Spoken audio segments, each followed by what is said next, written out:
Yo, what's up mga idol? Kumusta kayong lahat? And welcome back again sa ating panibagong episode. So, sa episode pala na ito mga kalabarkada ay may napansin tayo pala dito kay Raptor, kay Supremo. Kasi kanina nagwa-washing ako, napansin ko to. Ito mga kalabarkada, no? So ito, nakaangat to nakaangat to. So napansin ko, hindi siya maikot to. Ayan, tumutunog. Napakahirap na ikutin.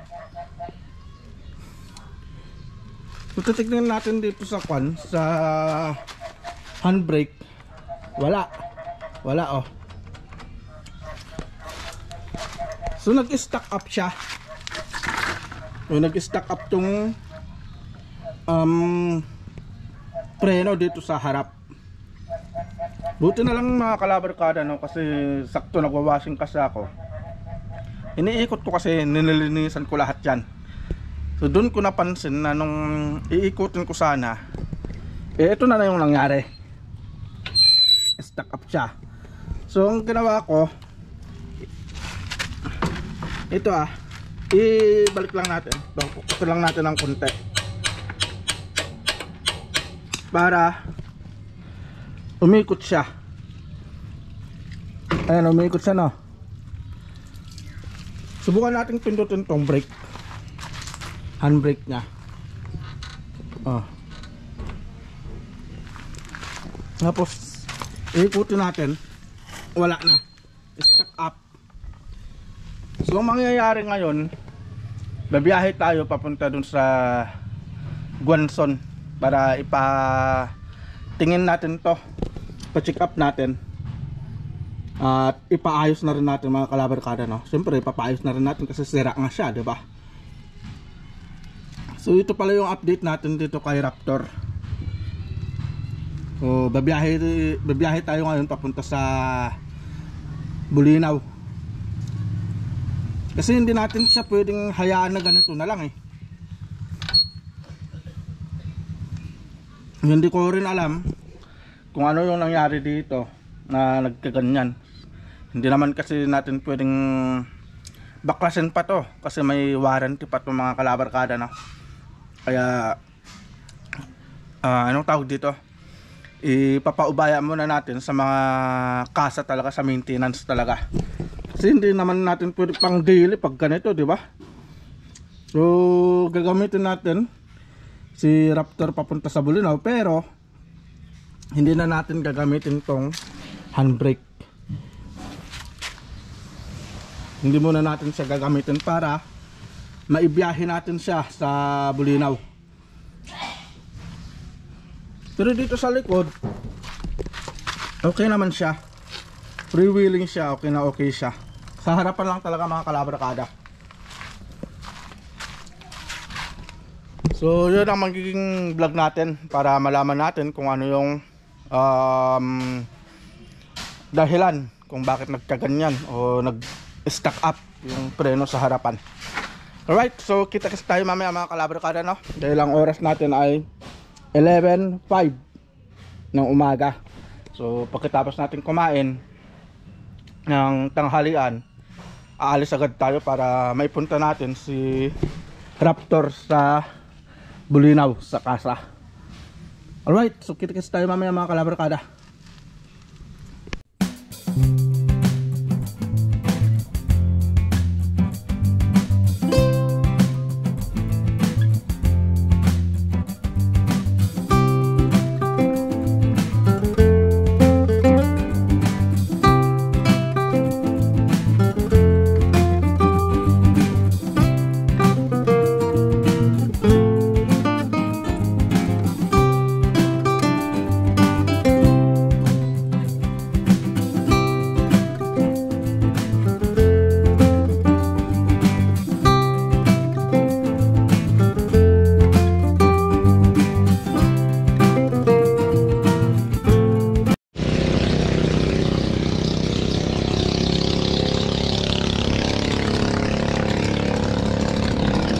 Mga idol, no? So on the way na pala tayo papunta dun sa Guanson, Bulinaw para ipaayos pala tong si Raptor. So, nakita nyo naman kanina, no, nung umaga, nung winashingan natin, katatapos natin nag-washing, ito lang ang stock up itong preno dito sa harapan. So nagdala pala ako ng kasama ko, si Bones, kasama nating babiyahe, para in case of emergency. Yun ang purpose nun, para may kasama tayo magtulak. Si Bones pala.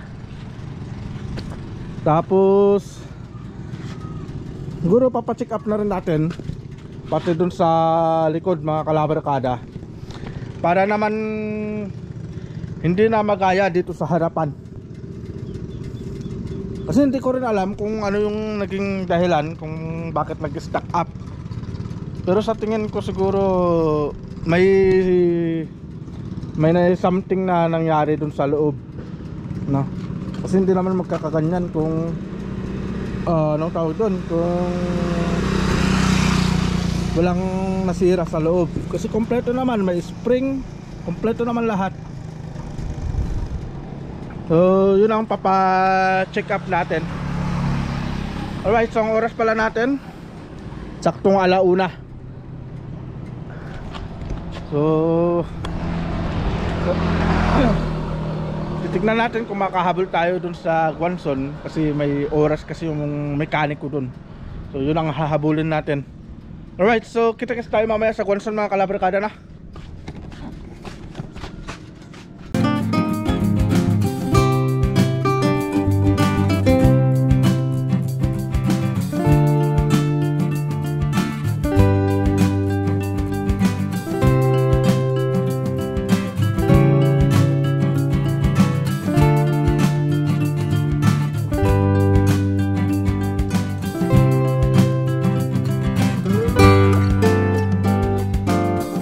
Alright, mga kalabarkada, so nakapasok na tayo dito sa bayan ng Bulinaw, no?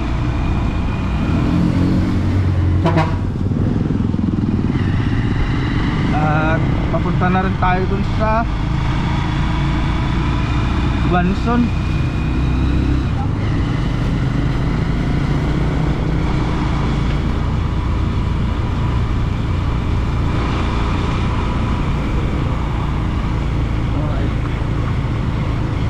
Sana nga nandyan yung mekaniko nila.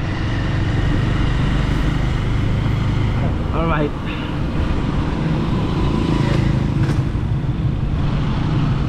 sana nandito yung mekaniko nila, mga kalabarkada.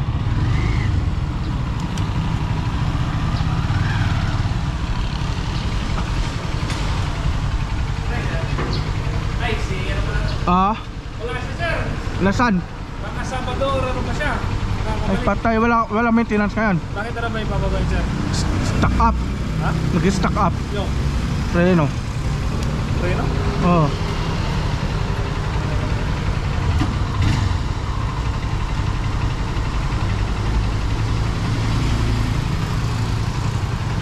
Stock up? Hindi stock up. Interestan mo nga, Bon.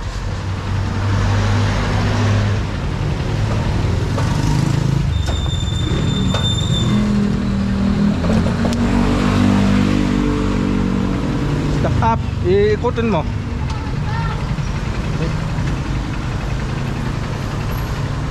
Alright.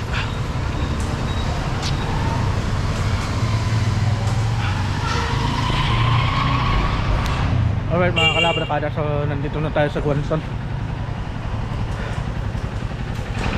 Wala si Kwan, wala si boss, yung gumagawa ng alaga natin.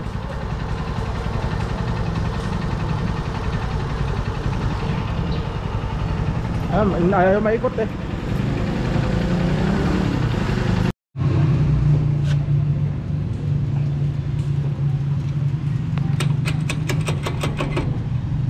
Takap eh.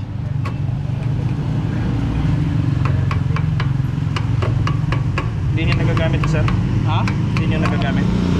Hindi, ginagamit ko nga, kaso bigla na lang nagkaganyan.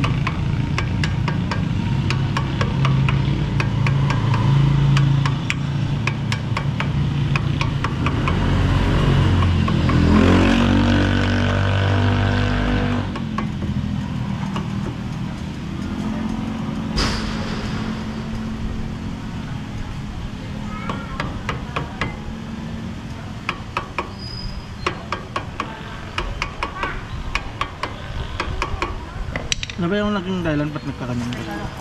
Tubigan sir. Lubricant?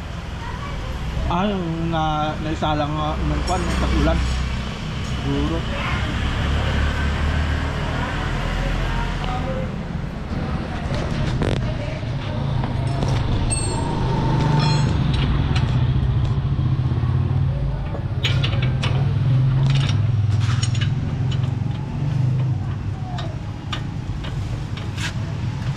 Kaya kanina nagwa-washing kasi ako.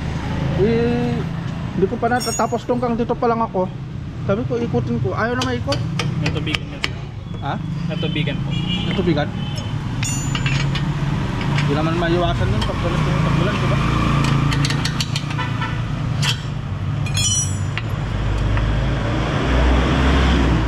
Kumapit oh.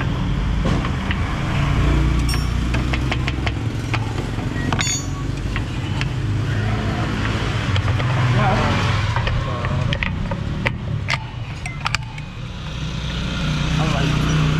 Unang backclass to.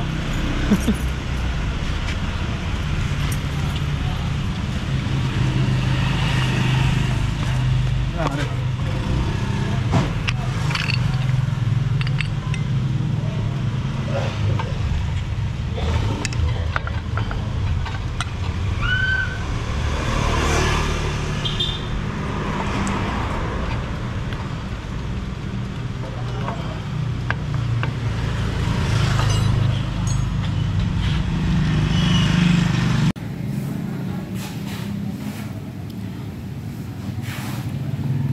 Right mga kalabrakada na. So lubricant napasukan ng tubig siguro.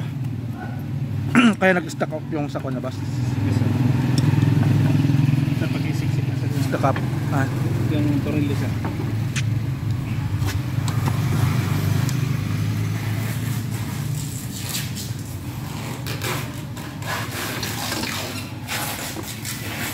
Kaya agad-agad pinunta ko na dito para sabi ko baka mamaya mas lalong dumami yung sira. Baka mamaya mabearing o ano. Sir, pa-check ako sir kung ikot sir. Ha? Speedometer ko.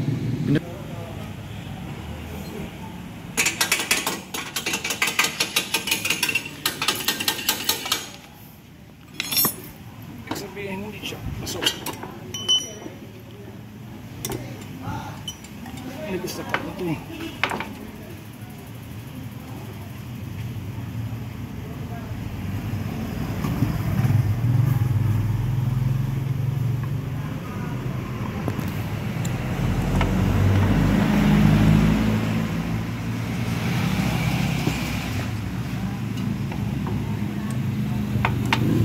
Ay pag hindi pala nasalpak na maayos, hindi gagalaw yung speedometer. O sir, sisirain sir yung gear sir. Nasira sir yung gear. Sir, pakilagay nga sir ko sir. Sige. Bones! Kaya dinala kita dito eh.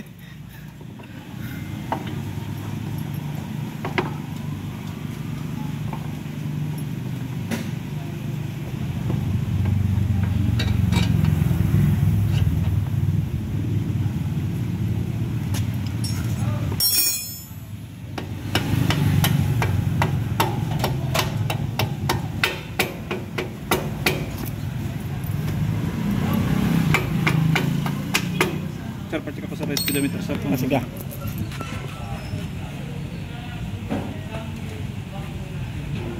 Yeah, sige pa. Ikutin mo lang ikutin. Nakaputol na sir. Makaputol na yan sir. Sige pa.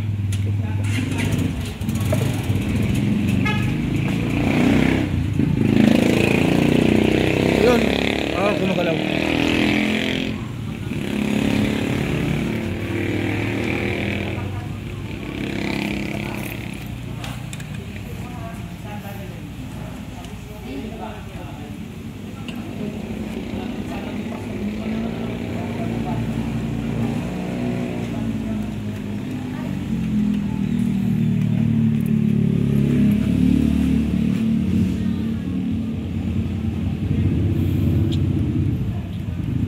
Alright mga kalabarkada na. Naayos din.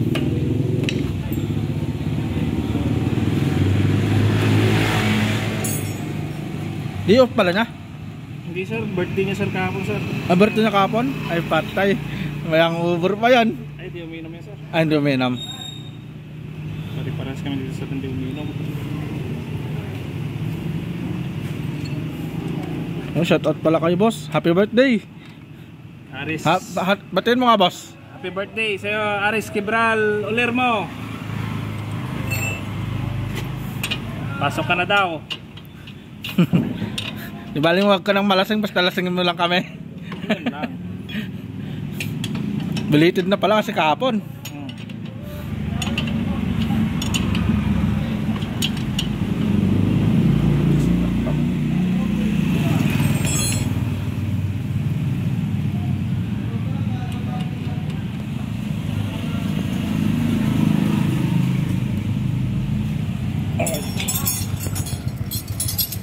Try natin.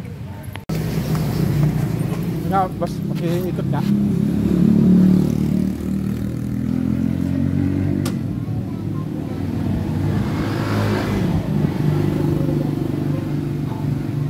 Walang pa po ba sir?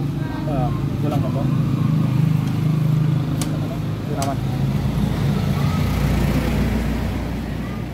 Sa wakas na tapos din. Wala mo natin. Sir, gumagana sir yung speedometer sir ha? Ha? Gumagana sir yung speedometer sir? Oo, gumagana. Sigurado ko na sir, bago gumagana naman. Baka kasi biglang mag-ano dito.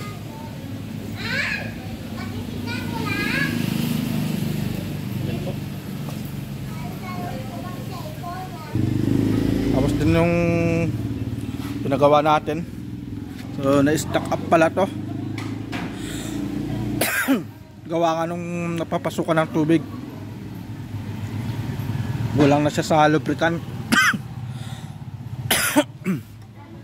Alright. Buti na lang nandyan si boss. Wala kasi si Sir Olermo eh. Birthday niya raw kahapon.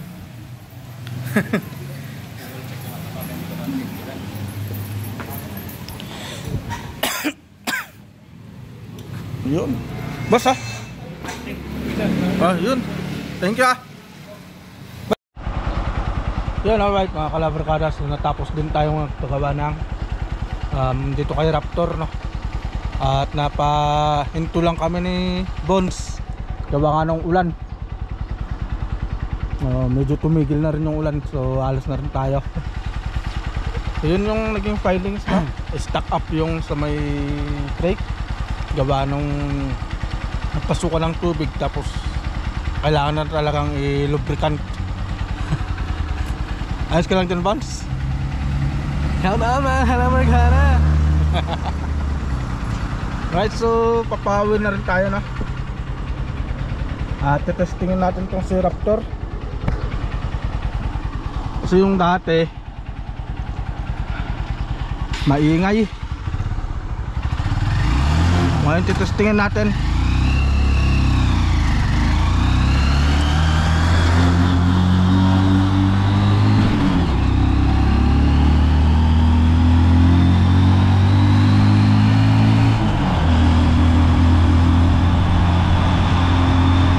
Malakas pa rin yung ulan.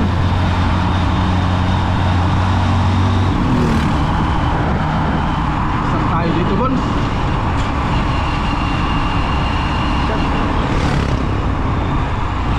Natin yung camera. Sira to. Malakas yung ulan. Naputol mga kanabarkada.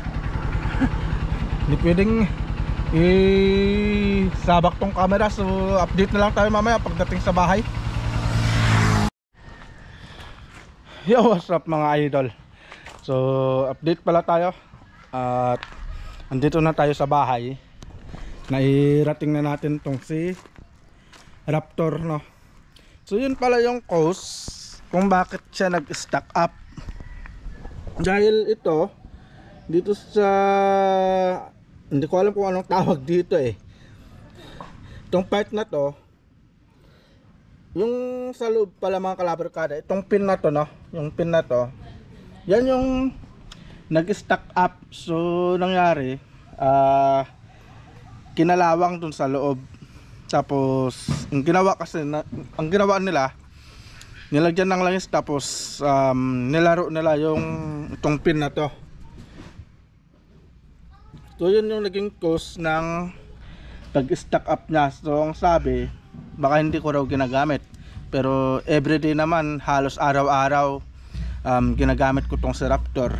At isa pang cause, isa pang dahilan no na nag-stack up to ay yung sa tubig. So hindi natin maiiwasan yun dahil sa panahon ngayon syempre tag-ulan dito sa Pilipinas. Yun, hindi natin maiiwasan yun.